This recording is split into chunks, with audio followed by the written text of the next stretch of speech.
episode 19 of Anime for Trashdwellers. Ladies and gentlemen, it is here, the latest installment of the Love Live franchise. Love Live Nijigasaki.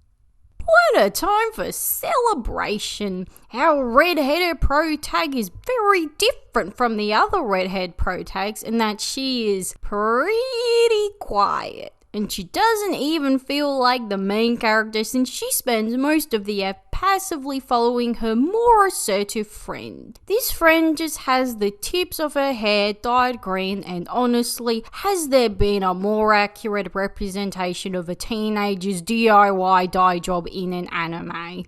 Oh no, our pro tag used to dress all cute, but now feels pressured not to because she's a cool, mature teenager now. They come across a little dinky idol performance. Honestly, I was a bit shocked. This bitch could actually sing, like, rather well. I guess Love Live's gotten so huge, they now have enough people auditioning that they can find girls who are cute and talented. Oh, you thought I was just gonna say talented. Little Green Tips is so impressed by this performance. She visualizes this small shitty performance with fucking fire everywhere and massive screens and shit. And then she's hooked. So this time round, they have done the exact opposite of Love Live Sunshine, which was set in some boony seaside town. It is now set in what is probably the most expensive high school in Tokyo to attend. They all learn on iPads for Pete's sake. The buildings are fucking massive and modern, like a wanky modern art museum. Green Tips at school saying how she now stands that idol they saw, who attends their school's idol club. So they're gonna go there tomorrow. Not to join the idol club, just to stalk this poor girl down. Protag warns that maybe chasing idols would be a bit of a time-consuming waste of time that may affect their grades. And Green Tips makes the point that she studied better whilst listening to that idol music. This was literally like 90% of my uni time listening to K-pop whilst I studied. After school, they decided to try and find the idol club in this massive fucking hall. Like, their school looks more like the building for a massive corporation than the school. How the fuck am I supposed to root for these guys when, like, majority of the students probably have millionaires for parents and plenty whose parents could give them a successful idol career as their 16th birthday present or some shit? They go around looking for clubs and they come upon the Soman Club Room with one of those noodle shoots everyone now knows about since we've been given the recipe for it in Animal Crossing. And Green Tips is like, actually, like, I wish Protag hadn't stopped her. I wish the rest of the series was just her living her best life in the Soman Club and it ended with her watching the final idol performance, feeling content as she shovels down some Soman. They're struggling to find the club, so Green Tips makes the ingenious assumption that the chick with bright pink hair will know where the idol club is. She doesn't, but you'll never guess it. The high schooler with dyed hot pink hair is super fucking weird. She follows the girls, the most staring asks if they're also into idols. Like, yeah, they are, hun, but unlike you, they don't sacrifice small animals to them in their honor. They do eventually find the idol club, only to discover that it's been closed down. And would you look at that, the head of the school council is the villain figure again. We are very briefly introduced to the other members of the ex-idol club. All you need to know is that there is one girl who takes a pillow to school with her and just napped on like a slab of concrete out in the open. Like, okay, buddy, I'm sure there's a more comfy napping spot in this ultra rich and fancy school, but whatever. They are also told that the idol girl Green Tip stands has now quit. And she handles that uncharacteristically well. She says that, hey, if it's what she wanted to do, then she supports it wholeheartedly. This is exactly how I view idols. Okay, please, oh please, don't mind me and the other fans. Just fuck and hook up and get married and have kids and shit. Whatever you want to do. It feels very weird seeing this in an idol anime. I feel like the general public don't give two shits about these types of things, but a lot of the fans in those countries really don't see it that way. Though, like Green Tips, I would be able to think positively about Taemin leaving the industry. As a cunt, so good for him. But I would still be in pain. Like, oh my god, thank god I started standing Super M and Wavy too so that I can survive when Taemin enlists. Or it could just be the case that this girl's so chill because she isn't actually lesbian for this idol. Lame. Then Protag confesses that even though she's been acting like she was somewhat reluctantly going along with Green Tip's little adventure, that she too is obsessed with this idol, but didn't have the guts to initiate meeting her because she would get too emotional if she met her. Bruh, same! If I ever met Taman, I would be in tears.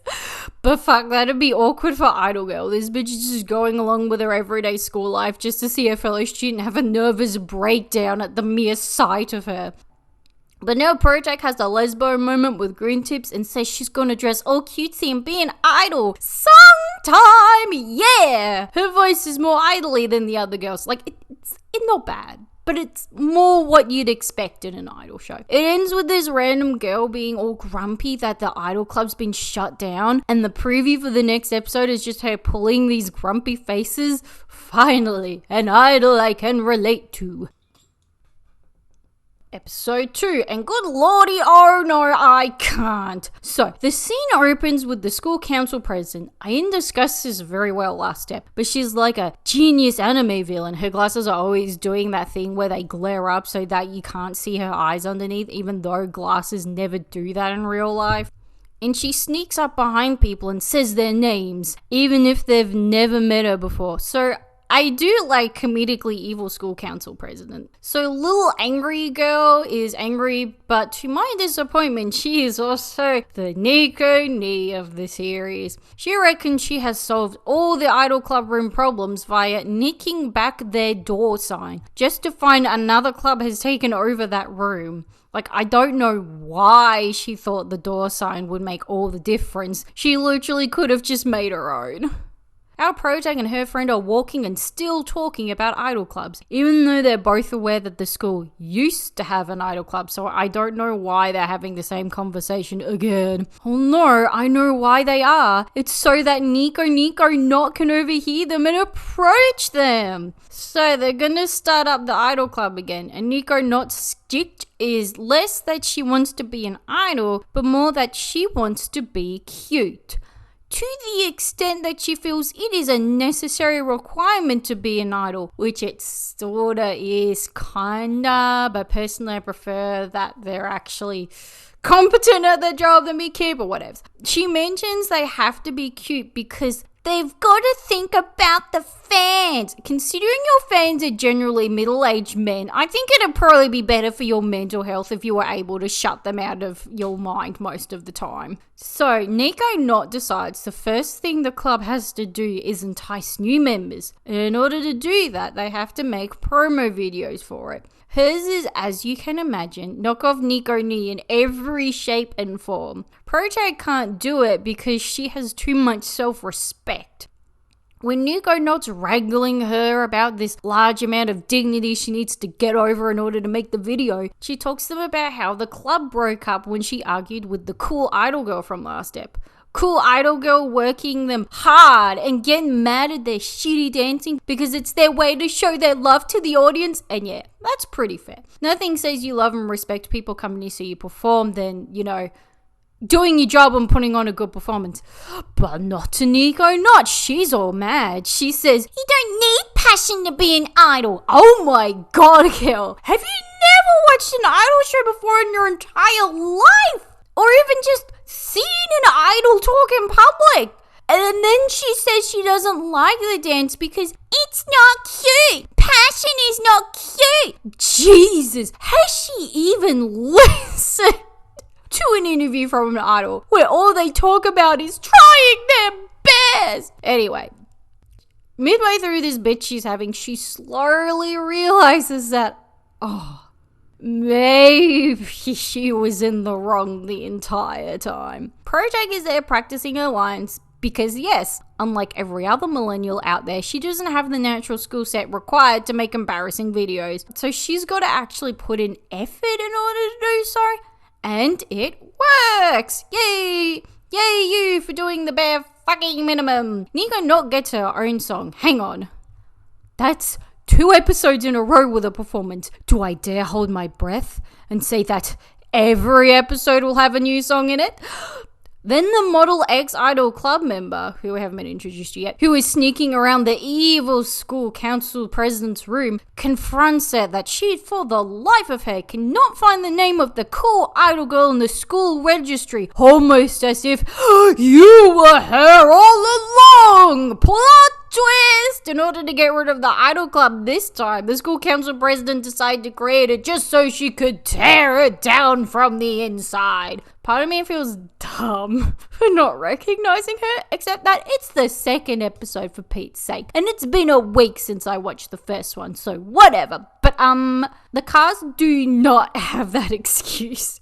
How did they not realize it was her? Fucking her glasses are not enough to hide her identity, guys. We have reached peak idol plot, guys. It now contains elements from Hannah Montana.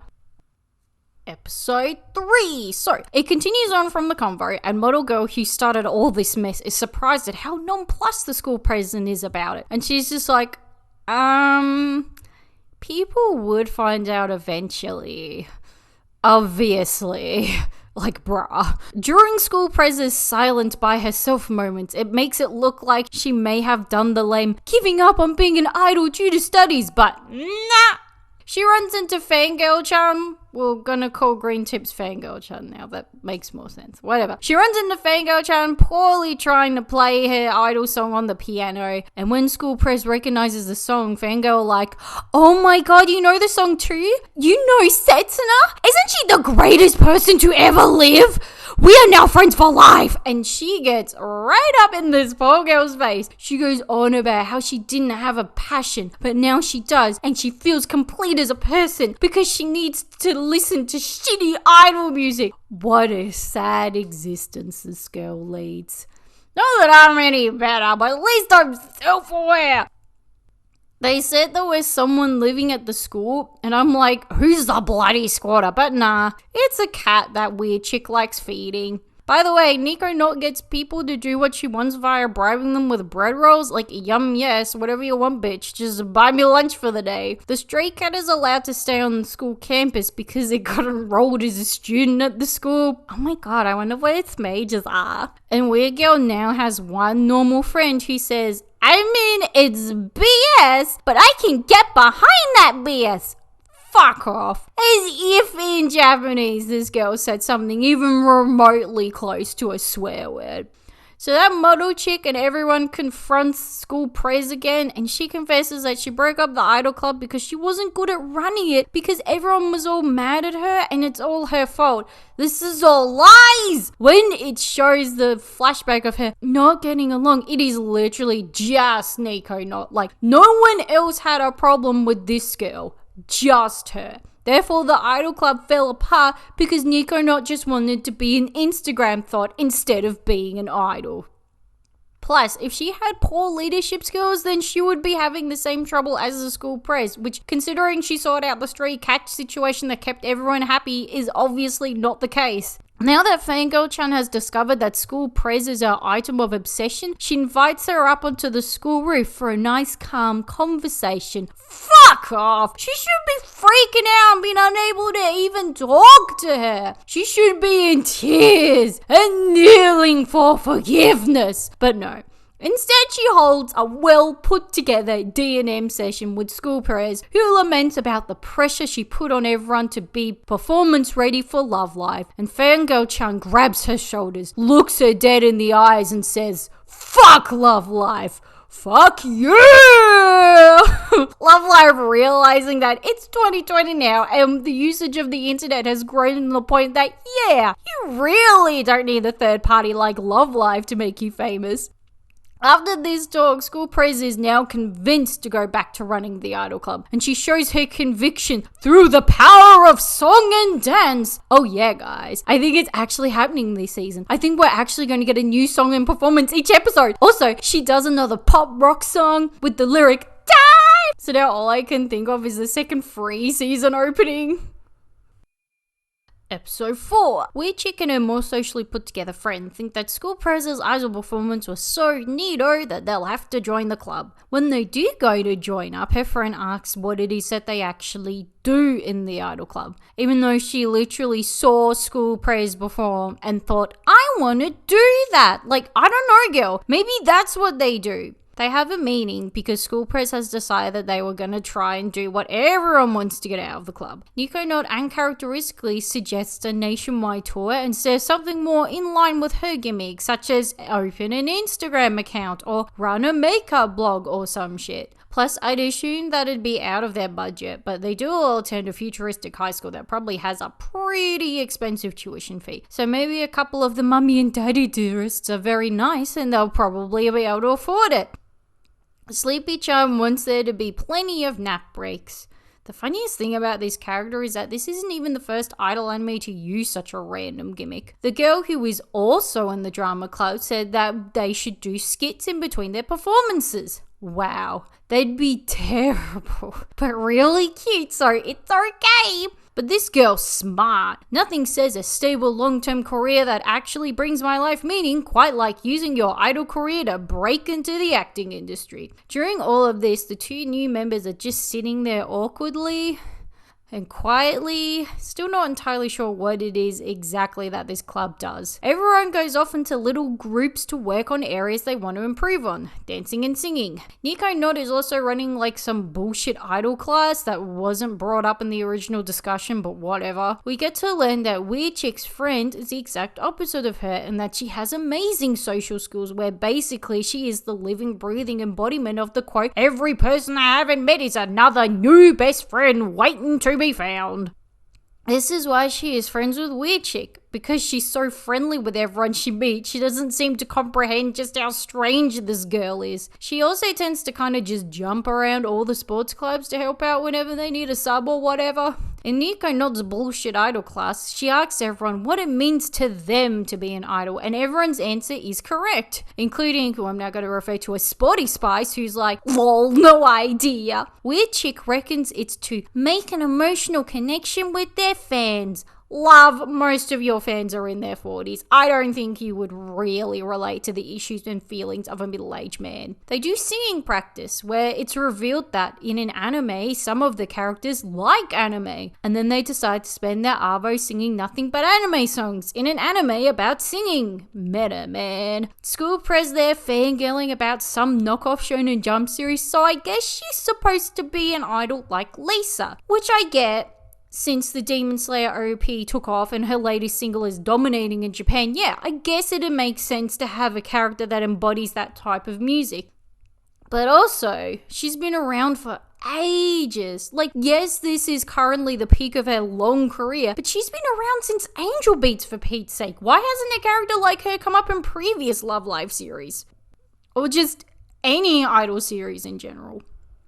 Then School Press announces that she would like everyone to promote as school idols, and everyone's response to this is, I don't think I can do that all alone. Whilst at least in the K-pop scene, the more realistic response is, for fuck's sake, when are you giving me my solo debut? This especially hits Sporty Spice hard, who thrives off of the company of others. The club all decides that on the weekend they are gonna go for a run at 9 a.m. And this psychopath Sporty Spice decides to head off at ruddy 7 a.m. She runs into another idol club member. She's like friends with the model girl. Yeah, she hasn't really done much so far. After DMing with her, she realizes that she likes having fun with others, and that as a solo artist, she'll just have fun with the audience instead. This really feels like the type of thing she could have figured out for herself, but she was too dumb to. Then it comes to her song. Oh, dear Jesus. The song itself is fine. A cute little bubblegum pop number. The problem, however, is her outfit. In Love Live, I don't care what you say. The best thing about the entire show is the fucking outfits. They are just gorgeous. They are the prettiest and cutest things ever, and the amount of people who have cosplayed as them says it all. Plus, the initial tartan number in the original Love Live series is now seen in like tons of other idol shows. This number, okay, it's not ugly. It's just so trashy, which Love Live doesn't usually do. So she's wearing a little off-the-shoulders tank top and a knee-length skirt, but then they're in basketball uniform colors. So it's a gaudy orange with blue stripes number. Then she has a waistband that's supposed to look like your Bonzandi strap. but on a bright orange and fairly frilly outfit with blue stripes, it clashes something shocking and sticks out painfully. And then she has a fucking pom-pom stuck to her ass. Like, oh my god, help!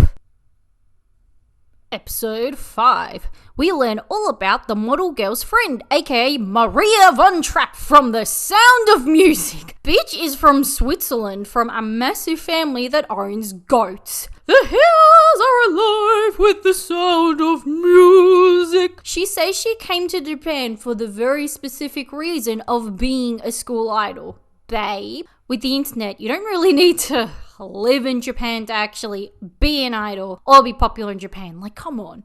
She also says when she was a kid, she got into idol groups and loved how warm and fuzzy they made her feel. Did you also get into J-pop through an illegally printed DVD of the Japanese Hanayori Dango live action and then be forced to write an essay about how much the group means to you in order to join the only live journal account that has videos with subs of them, because you sure as heck aren't finding them on YouTube due to copyright? Cause if this was the case, you shouldn't be like, idols are so warm and fluffy, but more like, finally I am in Japan and can just access DVDs and CDs and old interviews and shit. Fuck you, Karen, and your shitty live journal.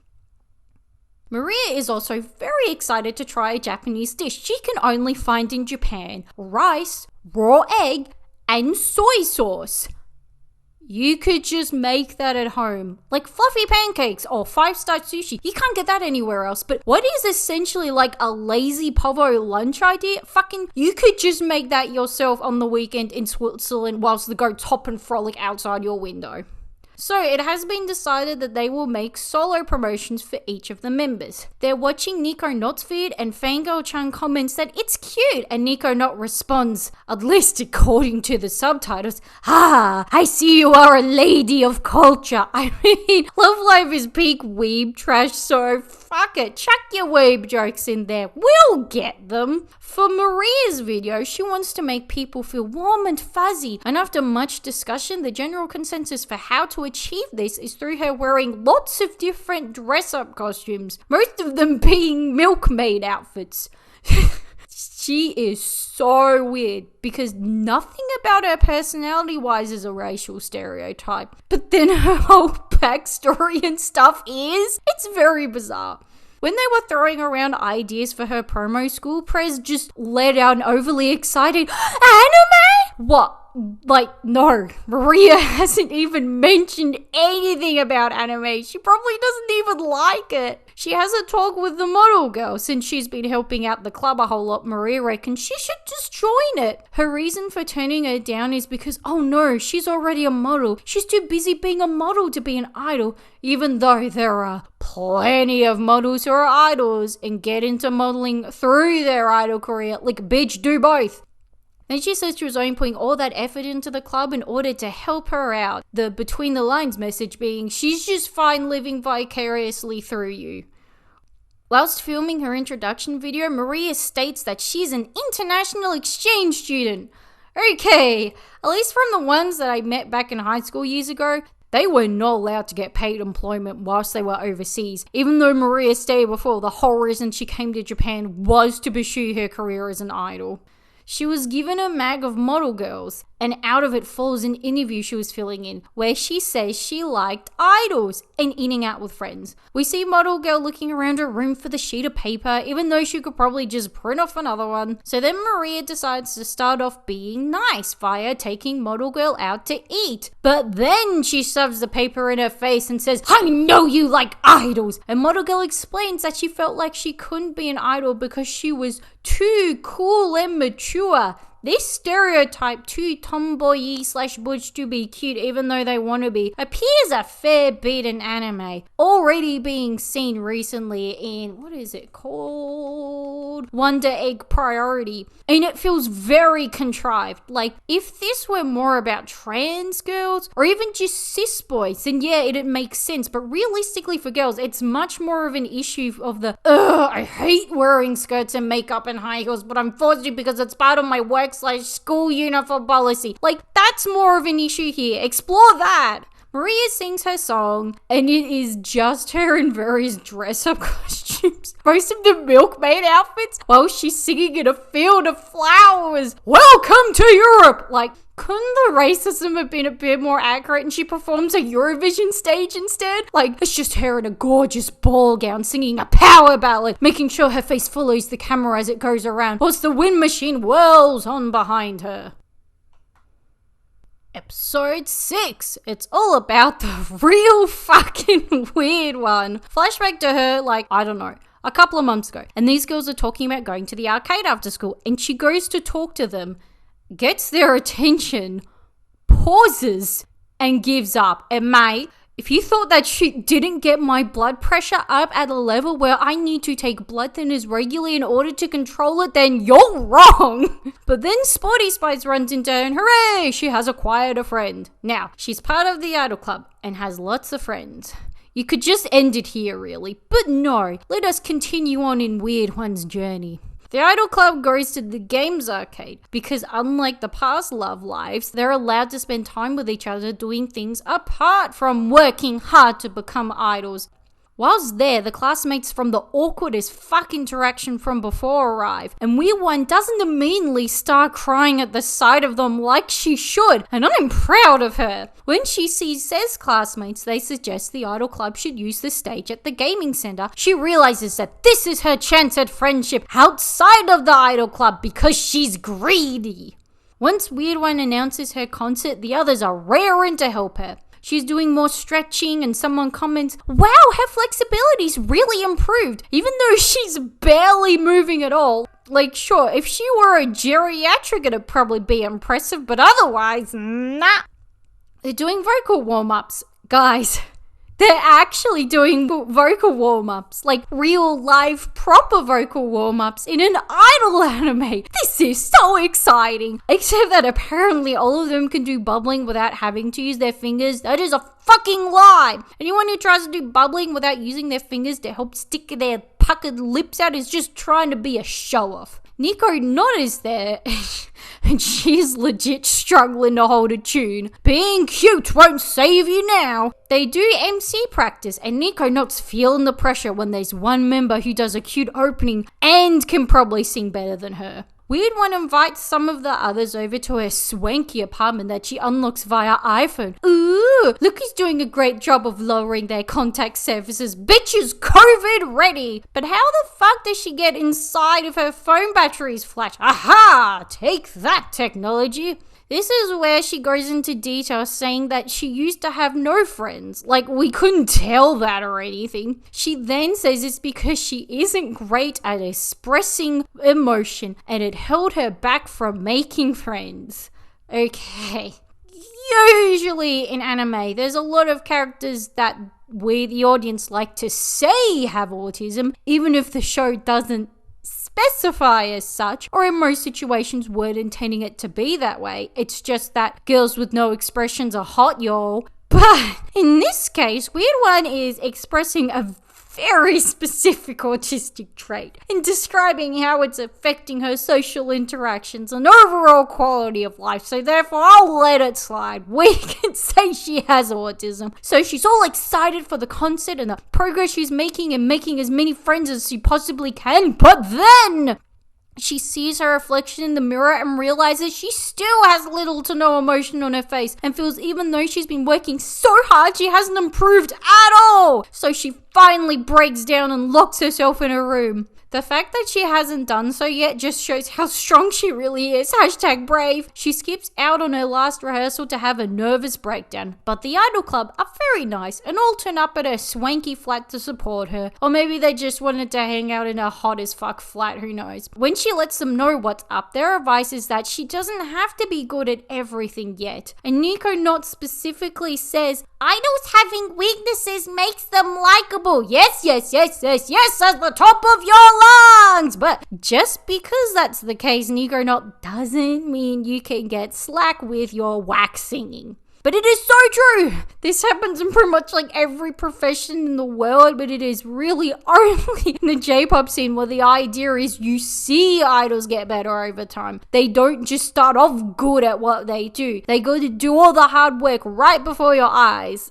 I can see the appeal behind that. That used to be the case with Taemin for the last couple of years. He's had nothing but solid performances and just transcends to a higher field of performance no mere mortal can reach. But yeah, I prefer it when they can just be good from the get-go. Because also, just because someone does something a lot doesn't mean they'll actually improve at it or ever get good at it. Ladies and gentlemen, BTS's, I think it's 9 years now, long career and their god-awful vocals. We keep seeing shots of her promo videos, which are little animations, but she makes an entirely new one to advertise the concert, and then a new one at the actual concert. Like, would she actually have the time to animate all of those? She gets up on stage and she has a tablet over her face making cute emojis. I love faceless idols. I don't know how she sees under that thing so that she doesn't fall off the edge of the stage, but minor unimportant details. It's cute. That's the point. So she has a techno song with little computers everywhere and she's singing about trying to improve her facial expressions. Guys, we have our first idol song about autism. What a win for the community this is. I'm slightly autistic. I have autistic traits. I can make that joke. No one is shocked that a person running an anime potty is a tiny bit on the spectrum. At the end, we see her utilize her notebook to make the facial expression she's feeling. And now she has made even more friends because 8 of them weren't enough for her. As lovely as the last 6 minutes of this show were, hey, do you know what would have been a quicker and more effective way of her improving at expressing herself? Getting an autism diagnosis and then receiving therapy for it. Autism is the internet's second favorite health condition after depression. Surely one of these girls could have done a Dr. Google. Heck, Weird One was a computer lover. Surely she could have found a thread on 4chan about it. Nah, we won't call her Weird One now because that sounds offensive after her autism song, so we'll call her Facey-chan. Episode 7. It's on to Sleepy-chan, and right off the bat we learn that she sleeps all the time, not because it's her cute little quirk or because she gets bored like Mickey in Idolmaster, but because she overworks herself. Oh, she sleeps all the time because she barely gets any sleep at home. Isn't that adorable? This is because her mum works all the time, but still doesn't give the family enough money financially. The mum even works night shifts, which makes me think either she works in a hospital or a factory, and I know factory work doesn't earn as much as hospital work, but it still should be enough to finance a mother and her 2 daughters. And her little sister is the center of the most popular school idol group. Now, she should be making at least a bit of money back from that. But despite this, no, Sleepy-chan has to keep working a part-time job in order to keep the depressing backstory afloat. Though the high school she attends looks pretty pricey, so maybe that's what's setting them back. Or she could have just attended a school with a cheaper admission fee. Maybe she got a scholarship to go to this school, who knows. And she also ends up doing all the housework. That's the worst. So her much more successful idol sister decides to pay a visit to her sister's much less successful idol club.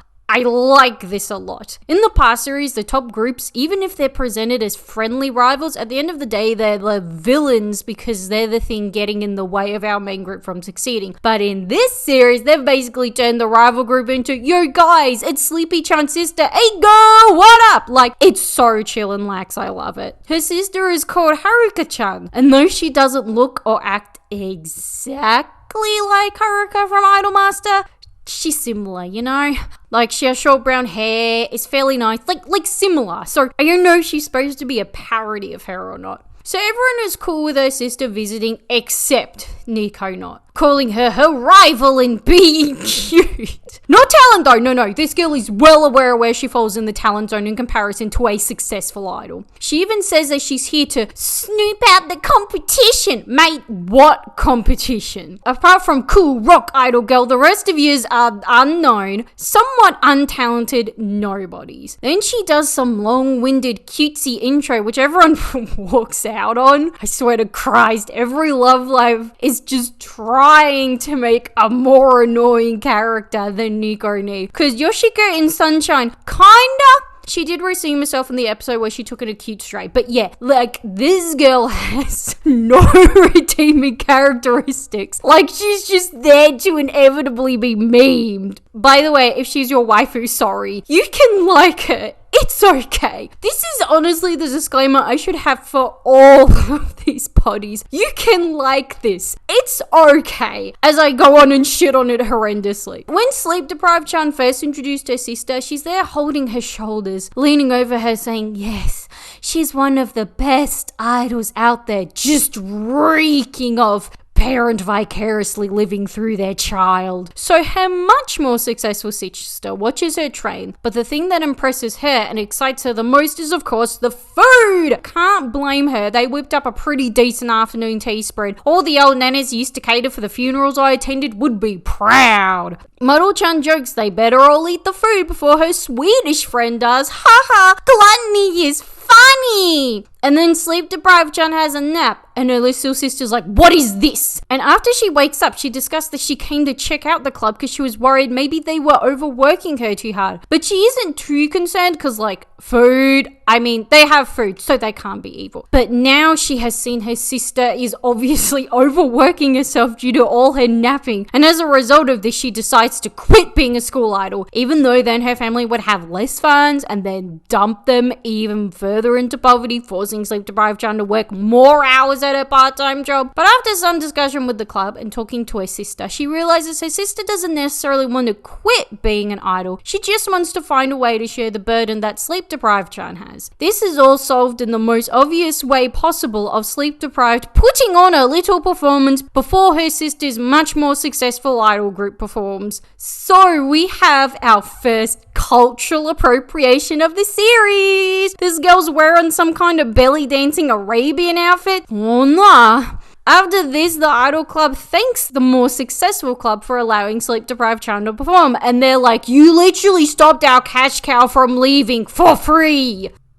Episode 8, it's all about aspiring actor-chan, hooray! The school paper's doing a little piece on the drama club, and like all the members are just girls with mid-length brown hair and glasses. During all of this, I assumed that Fangirl-chan would be an idol in the idol club by now. But no, she still isn't. She's there in her tracksuit like the dance mum she is, getting the others ready and hyping them up. Actor-chan's last name is Osaka. She is legit the first anime character I've seen with that name since Osaka from Azumanga Daioh, except that she's nowhere near as weird as her. They ask actor-chan what... Plus, yeah, Osaka was a nickname. It wasn't her actual name, was it? It was a nickname because she was from Osaka, that's right. They ask actor-chan what she wants to be as an idol, and she's like, a likable one. And they're like, wow, that is incredibly bland and unspecific. And then she expands on the answer as an idol that everyone likes. Like, I see a perfectionist breakdown on the way. She also mentions that she has the lead role in the drama club's latest play, just for her to have a meeting with the club president who says that she's getting kicked out because she isn't becoming the role and isn't putting herself out there enough. Like, this kid has no idea what any of that means. She just wanted to sound more intelligent when telling actor-chan that she's doing a shit job. And actor-chan has to stressfully explain that she's already been bragging to the school paper about this role, so if they publish it and then she isn't in the lead role, she's gonna look like a right old dickhead and probably never recover from it.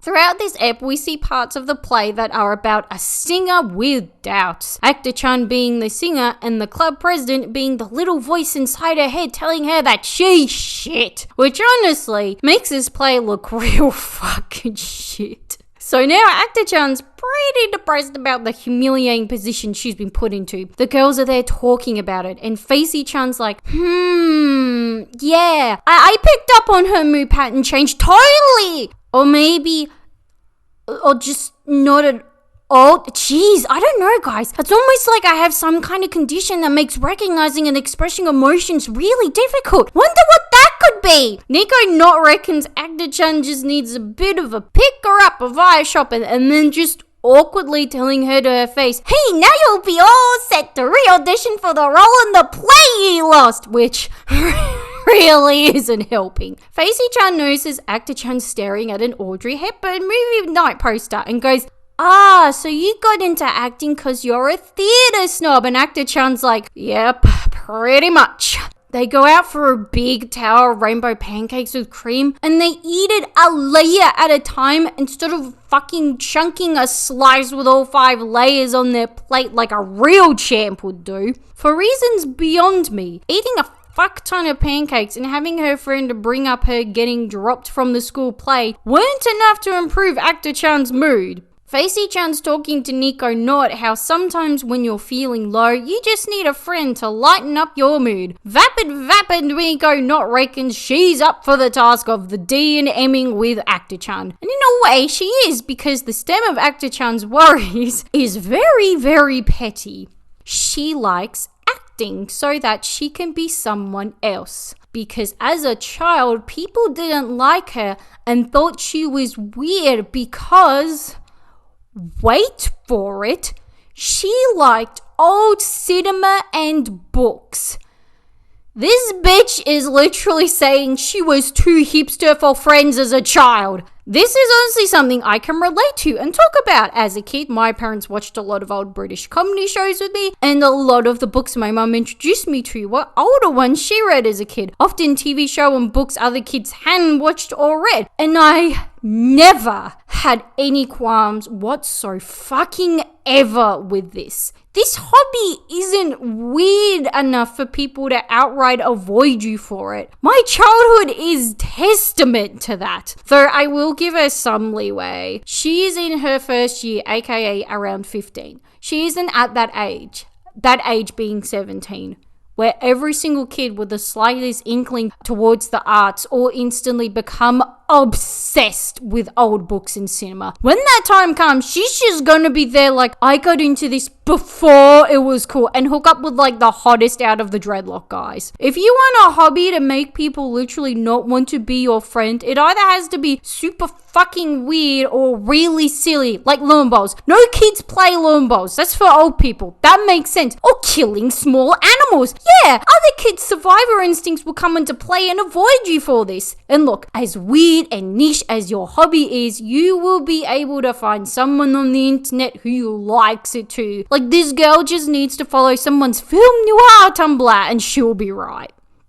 The night of the play, and she still has the lead role, so I guess she passed her re-audition. Good to know. Shit for everyone else having to fail the same audition twice. Here comes her song, and it highlights a problem with this series. Song variety.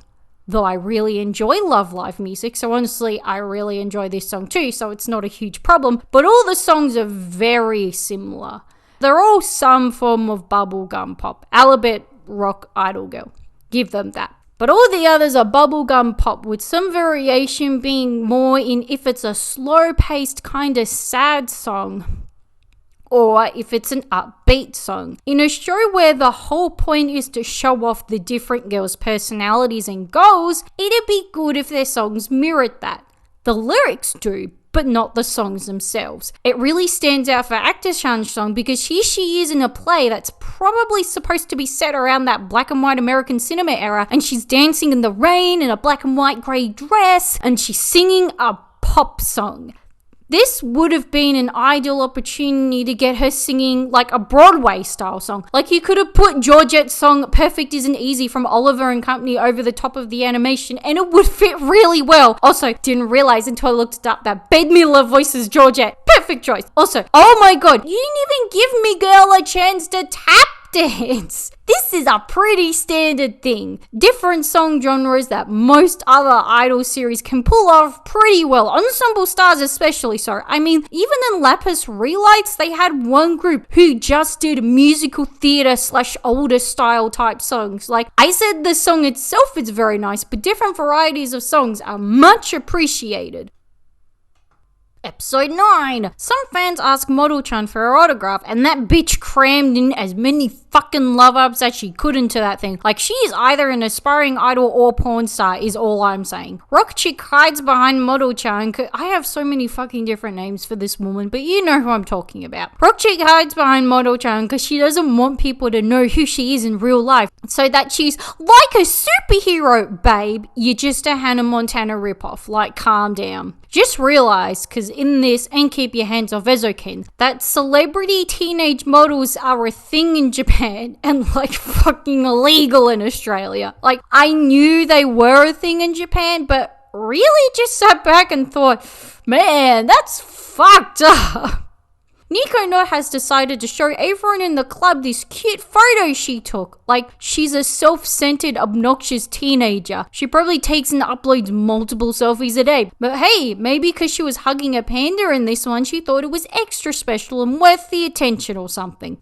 So Sleepy-chan's little sister arrives with another famous idol from another famous school idol unit. This was not introduced at all. Or if it was, I wasn't paying attention. Like, I didn't realize she was in a different group until we saw a merch stand with them in different outfits. So their groups were invited to participate in a music festival, and they decided to ask this shitty school idol group that no one has heard of to perform with them. So the message in Love Live this time round isn't friendship, it's nepotism. They are performing on a stage that houses an audience of 3,000 for a little nobody group. That's ridiculous. The only problem is the school idol stage only gets 3 songs, so they can only perform 3 songs. But because they're all solo idols, that's really awkward. Like, I assume this would be the moment they decide to form a group, but I guess not. I guess they're just gonna stay as soloists for now. I mean, to be clear, so Love Live Niji is officially known as like a spin-off series. Yeah, it's officially been known as a spin-off series, not like a continuation. So, you know, that's why they're spicing things up a bit, I suppose. I guess they're just gonna stay as soloists for now. So, they're struggling to pick who gets to perform at the big important music festival with a massive crowd, and Model-chan's like, for fuck's sake, stop dodging it and being polite. You've all just got to say and pick who you think should perform. And to really hit home this sorting shit out thing, she just leaves. Like, yes, she just made a big cunty speech about pulling the band-aid off of this thing and then proceeded to fuck off before said band-aid was pulled. After school, Model-chan ends up in front of a gaming store where she gets lost on her way to dance lessons. Well, sorry the lessons the Idol Club provided you with weren't good enough for you, sweetie. School praise sees her outside the rock I need to fucking stick to, you know who I'm talking about, okay? She has so many names, but you know who I mean. School praise sees her outside the school and is like, oh my gosh, do you like video games too? And Model-chan's face just like, the fuck? I'm not into this nerd shit. The others say it's cute that she gets lost easily. Yep. Remember, if you're bad at something, just make it fetishable and you'll be okay. This is where the idol merch is being sold at the game store. What target market enjoys video games but also cute little underage idol girls? I think I know who! School Prez is sad that none of her merch is there, even though she isn't signed with a record labels. If there were merch, it'd be bootleg and she'd make no money from it whatsoever. So it's decided that Model-chan should perform at the music festival since she hasn't performed a solo song in the anime yet. And like, she is already a minor celebrity, so that the audience who paid over $100 for a ticket doesn't feel ripped off by getting a performance from some random high schooler they've never seen before. So her idol girl who isn't related to anyone but just lets this random other high school group perform because, I don't know, she can, psychs Model-chan out just for it to be revealed later that she's a fan. Like, man, that is such a sneaky move. Imagine hiding being a fan of someone just so you can be a massive dick to them. What a power move. Girl, you terrify me. I've never been gladder to see an anime character be not a real person. So Model-chan's songs are kind of dance/rave song, but still just sounds like your standard Love Live idol song at the end of the day. At the end of the performance, Fangirl-chan is there with a shine in her eye. Ha! So she is gonna become an idol. We're sort of waiting for that revelation to happen. Like, it doesn't take much to be a school idol except to be currently attending a high school. So it's not that huge a shock that she finally figured that she could do it too. Episode 10. Nico not fucking bombs at a test and Actor-chan's there like, don't worry, it's super kawaii to be a dumbass. And Nico not has to remind her that the level of stupidity is important and that the level she's at, aka where she fucking fails, is not considered cute.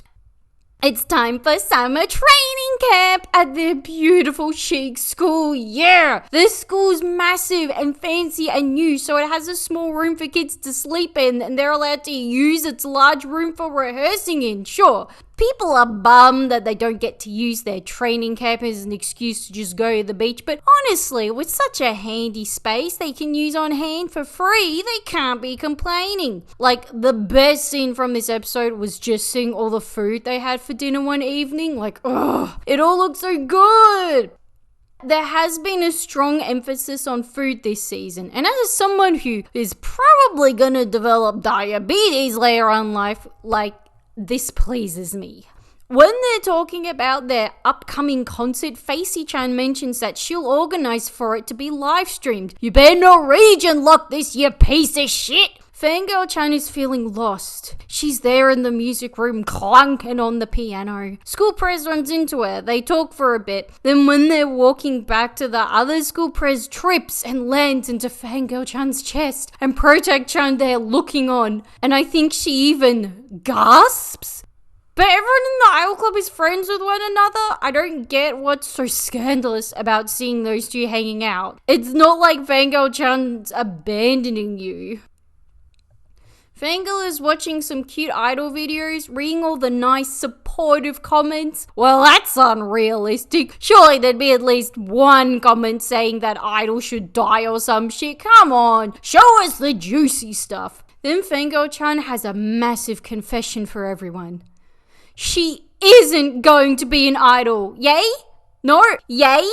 No, she has decided that she wants to create a stage where multiple school idols perform, where the audience cheers for the idols, where they can discover new groups. Guys, she's going to create a school idol festival. Yay! Except, in the universe of Love Live, there is already a festival like that. It's called Love Live. It is literally the name of the show. What genius Fangirl has gone and done is decided to create a Love Live knockoff where her club of 9 soloists can perform without being forced to stick to their 10-minute group performance limit. Anyway, congratulations on your future career of helping out organize the future Fire Fest. Unless this festival is organized within the school as part of a school event or just a small public space, I am pretty sure Fangirl will not be old enough to organize it. I know the logistics for organizing public events, at least in Australia, requires a lot of paperwork. I think food is a big one. There is a lot of paperwork to go through in order to get permission to get food stands and such at public events. And surely she wouldn't be able to sign on any paperwork around the organizing of alcohol since she's so young. Even after this big uplifting speech of Fangirl-chan finally realizing what her dream is and everyone else being happy and cheering for her, Protag is still looking worried. What? What's your problem? Look, your friends are super happy and excited. It's not like she's there hugging school praise or anything, so literally, what is wrong? This series is missing a Love Live element that I really liked, which was everything being gung-ho with someone writing the music, someone writing the lyrics, someone making costumes, etc, etc. I like them being the Ocean's 11 of the idol world, but this time around we get everyone is idols and one person is literally aiming to run music festivals. Go hard or go home. Like, I have to see what Fangirl actually gets up to and if it's actually within the realm of reasoning or not. And this was our first episode without a new song, which makes sense because it was all about Fangirl-chan who doesn't sing. Episode 11. They hand in their application form to the student council to allow them to perform their festival and possibly give them funding for it.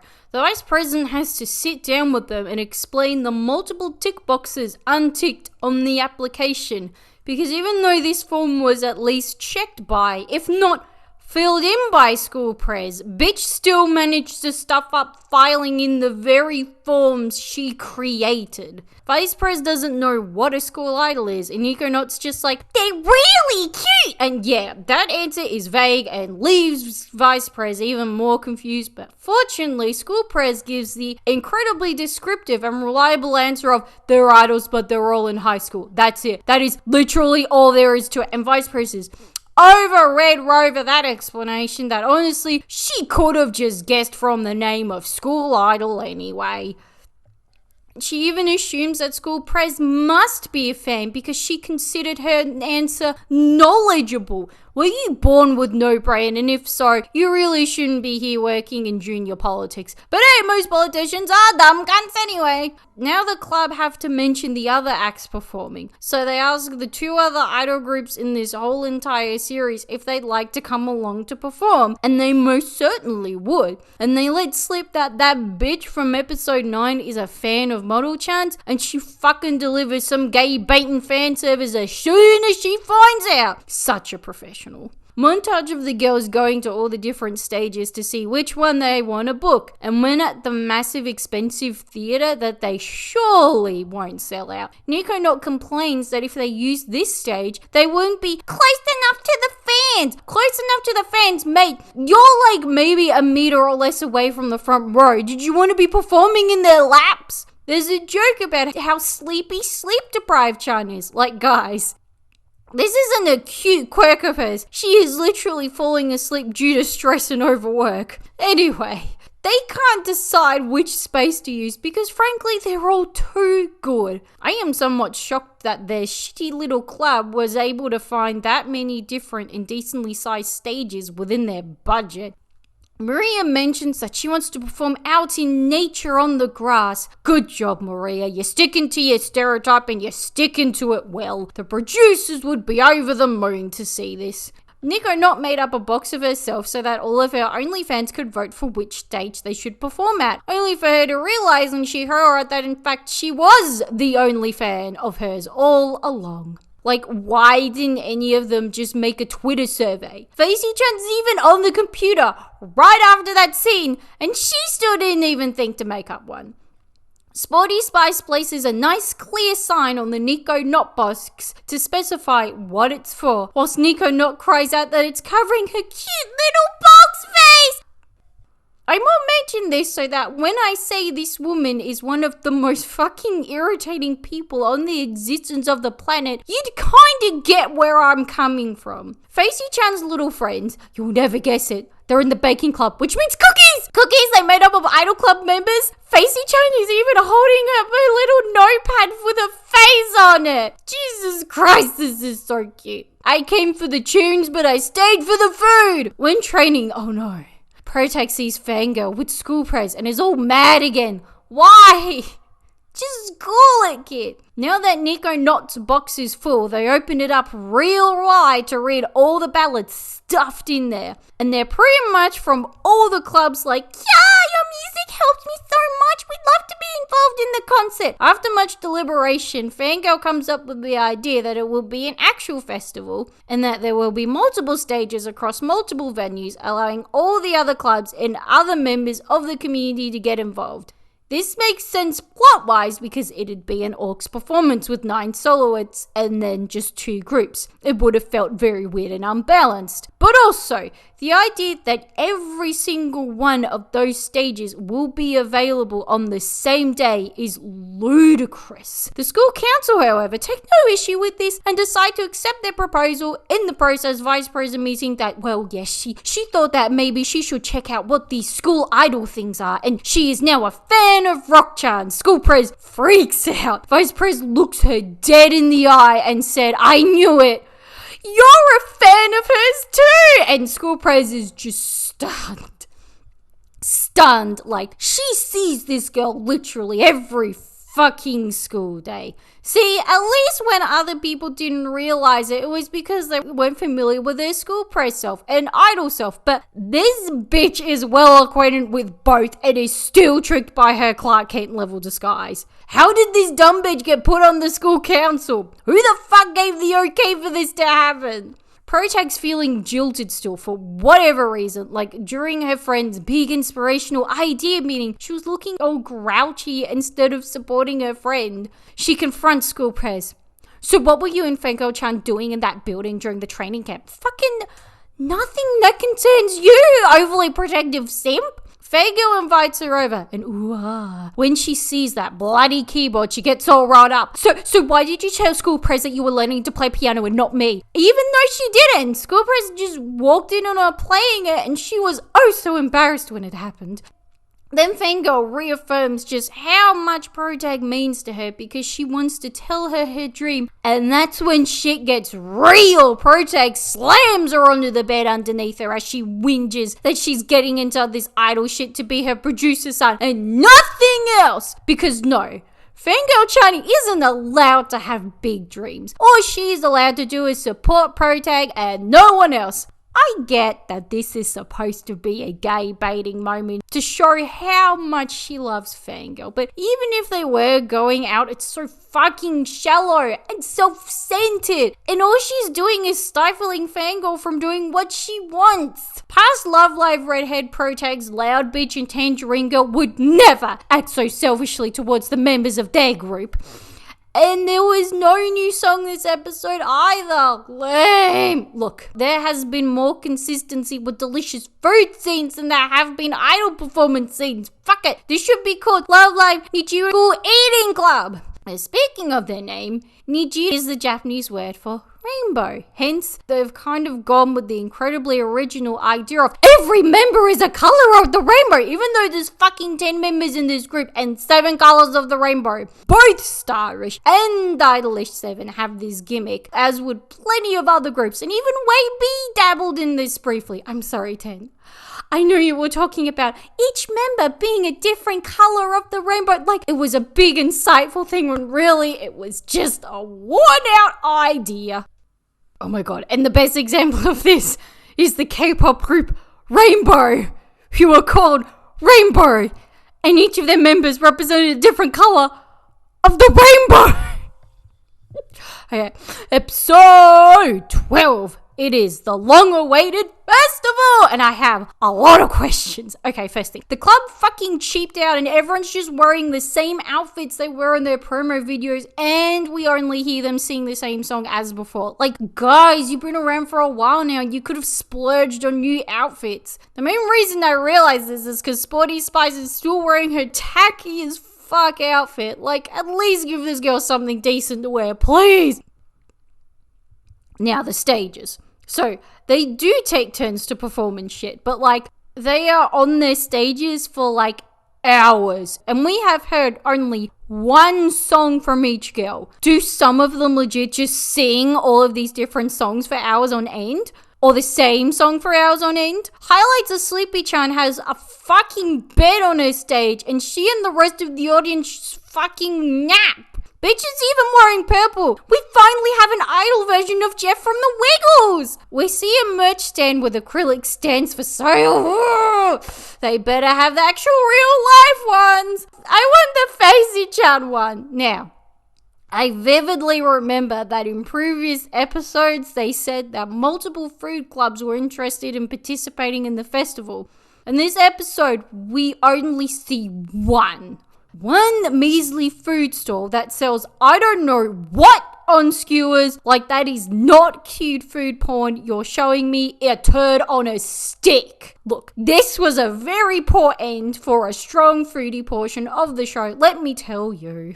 Now, to explain the stages that make sense, well, what do you do if you only have one song to sing? Well, In Facey-chan's case, where she's back at the game center, you do a video game tournament and smash everyone's ass because you're the cool nerd girl of the series and therefore amazing at video games. And then you have the group stage where it's a Sentai show where school president actor Chan are cool Sentai / magical girl / idols fighting against the evil Nico Not. I found Nico Not playing the villain in a Sentai show just so calming.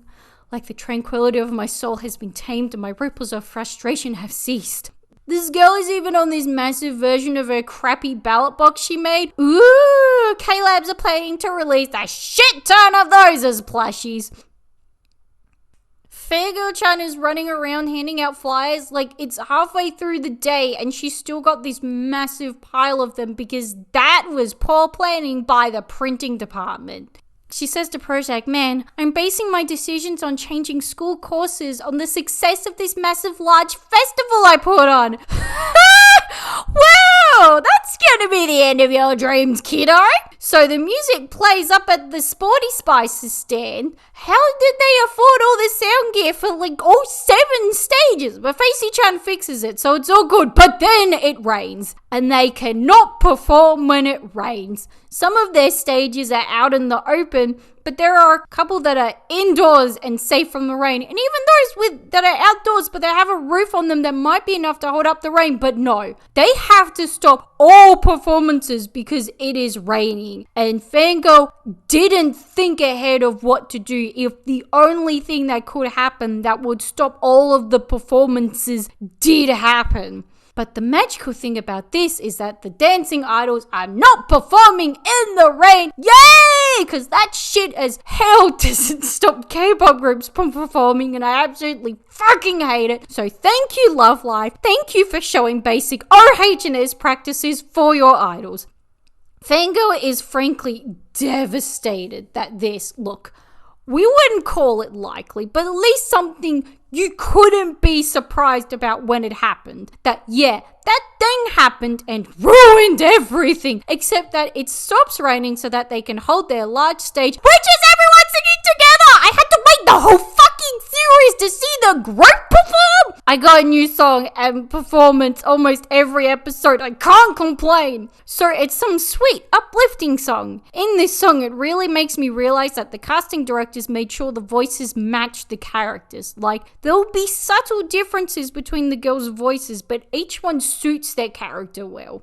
During this song, we see all the students volunteering as staff for the performance looking happy. And it's a great thing to show in a Love Live franchise, including Fangirl. I'm not sure what it's like in Japan, to be honest, but in the West, there are so many girls who get into making cosplays or doing dance covers or doing song covers as a result of this show. This is a show that inspires people to do shit. So it only makes sense that they highlight those types of characters within their shows. And I guess they've always done that to an extent, but it is very much the main focus of this show. And then there's that one bitch in the audience with the massive fucking camera and a look of determination on her face like, yes, I am going to block everyone's view as I take hot snaps of my favorite and probably cause a black eye or two in the process. Everyone is happy. And it ends with Fangirl-chan sitting in front of a piano before a panel of 3 intimidating looking assessors. Lol, like fuck off, she'll pass when everyone else in the music course have been playing instruments since they were 5. That was the latest in the Love Live franchise. Yay, we're done. Done by Insufferable Weave on Instagram, Tumblr, Twitter. Bye.